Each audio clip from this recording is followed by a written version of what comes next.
Chapitre 26.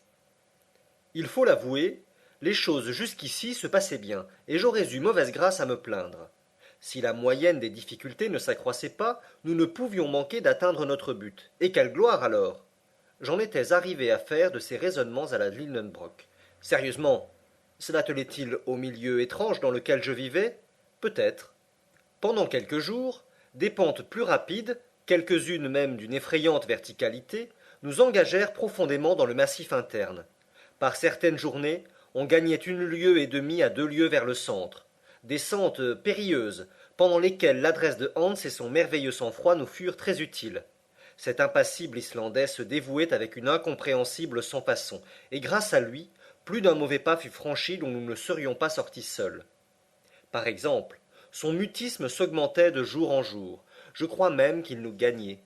Les objets extérieurs ont une action réelle sur le cerveau, qui s'enferme entre quatre murs finit par perdre la faculté d'associer les idées et les mots. Que de prisonniers cellulaires devenus imbéciles, sinon fous, par le défaut d'exercice des facultés pensantes.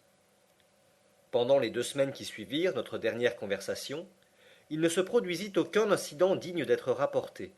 Je ne retrouve dans ma mémoire, et pour cause, qu'un seul événement d'une extrême gravité. Il m'eût été difficile d'en oublier le moindre détail.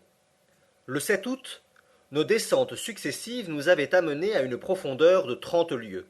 C'est-à-dire qu'il y avait sur notre tête 30 lieues de rocs, d'océans, de continents et de villes. Nous devions être alors à 200 lieues de l'Islande. Ce jour-là, le tunnel suivait un plan peu incliné. Je marchais en avant. Mon oncle portait l'un des 2 appareils de Ruhmkorff, et moi l'autre. J'examinais les couches de granit. Tout à coup me retournant, je m'aperçus que j'étais seul. Bon, pensai-je, j'ai marché trop vite. Ou bien Hans et mon oncle se sont arrêtés en route. Allons, il faut les rejoindre. Heureusement le chemin ne monte pas sensiblement. Je revins sur mes pas. Je marchais pendant un quart d'heure. Je regardais. Personne. J'appelais. Point de réponse. Ma voix se perdit au milieu des caverneux échos qu'elle éveilla soudain. Je commençais à me sentir inquiet. Un frisson me parcourut tout le corps. Un peu de calme, dis-je à haute voix. Je suis sûr de retrouver mes compagnons. Il n'y a pas 2 routes. Or, j'étais en avant. Retournons en arrière. Je remontai pendant une demi-heure. J'écoutais si quelque appel ne m'était pas adressé, et dans cette atmosphère si dense, il pouvait m'arriver de loin. Un silence extraordinaire régnait dans l'immense galerie. Je m'arrêtai. Je ne pouvais croire à mon isolement. Je voulais bien être égaré, non perdu. Égaré, on se retrouve. Voyons, répétai-je, puisqu'il n'y a qu'une route, puisqu'ils la suivent, je dois les rejoindre. Il suffira de remonter encore. À moins que, ne me voyant pas, et oubliant que je les devançais, il n'ait eu la pensée de revenir en arrière. Eh bien, même dans ce cas, en me hâtant, je les retrouverai, c'est évident. Je répétais ces derniers mots comme un homme qui n'est pas convaincu. D'ailleurs, pour associer ces idées si simples et les réunir sous forme de raisonnement, je dus employer un temps fort long.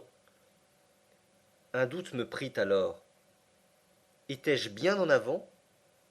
Certes, Hans me suivait, précédant mon oncle.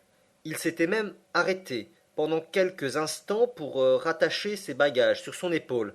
Ce détail me revenait à l'esprit. C'est à ce moment même que j'avais dû continuer ma route. D'ailleurs, pensai-je, j'ai un moyen sûr de ne pas m'égarer, un fil pour me guider dans ce labyrinthe, et qui ne saurait casser, mon fidèle ruisseau. Je n'ai qu'à remonter son cours, et je retrouverai forcément les traces de mes compagnons. Ce raisonnement me ranima, et je résolus de me remettre en marche sans perdre un instant. Combien je bénis alors la prévoyance de mon oncle lorsqu'il empêcha le chasseur de boucher l'entaille faite à la paroi de granit. Ainsi cette bienfaisante source, après nous avoir désaltérés pendant la route, allait me guider à travers les sinuosités de l'écorce terrestre. Avant de remonter, je pensais qu'une ablution me ferait quelque bien. Je me baissai donc pour plonger mon front dans l'eau du Hansbach. Que l'on juge de ma stupéfaction. Je foulais un granit sec et raboteux. Le ruisseau ne coulait plus à mes pieds.